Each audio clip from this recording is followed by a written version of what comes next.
নরসিংদীতে ঘোড়াশাল ডাঙ্গা সড়কের বেহাল দশায় চরম দুর্ভোগে লাখো মানুষ।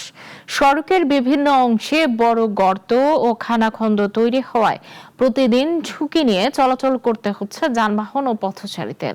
শাওন খন্দকার শাহিনের রিপোর্ট, জানাচ্ছেন শাশ্বতী সরকার। সংস্কারের অভাবে নরসিংদীর ঘোড়াশাল ডাঙ্গা প্রায় ৯ কিলোমিটার সড়কটি স্থবির হয়ে পড়েছে নানা জটিলতায়। বৃষ্টি হলে গর্তগুলোতে পানি ও কাদা জমে পরিস্থিতি আরও ভয়াবহ হয়ে ওঠে।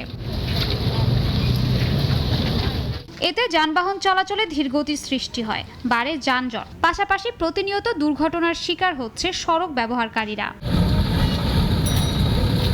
গুরুত্বপূর্ণ এই সড়ক দিয়ে প্রতিদিন লাখো মানুষ ও যানবাহন চলাচল করে।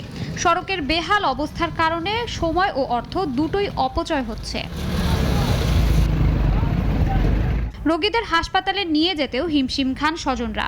সড়কের এমন অবস্থায় ক্ষোভ প্রকাশ করেছেন যানবাহন আরোহী ও স্থানীয়রা। দ্রুত সড়কটি সংস্কার করে স্বাভাবিক চলাচলের উপযোগী করার দাবি তাদের। বেহাল অবস্থা, মানে চলার মতো নেই না, মানে বালা মানুষ গেলে রুগী হয়ে যায়। এটা পানি আছে, পানির মধ্যে কতটুকু গর্ত আছে এটা দেখা যাচ্ছে না। গাতা গোতার মধ্যে পড়ে যায় প্যাসেঞ্জার লয়া, গাড়ি ছুটলে চাটনা খাইয়া পরে আর কুম্ভরের বেশি সমস্যা হয়। প্রায় 20 বছর ধরে এই অবস্থায় আছি আমরা। আঙ্গ এই রাস্তাটা চলতে গিয়ে দেখা গেছে ডেলিভারি রোগী এই যে যেমন এই রাস্তার মধ্যে ব্যথা উঠছে, পরে এই স্কুলে 2টা ডেলিভারি হয়েছে।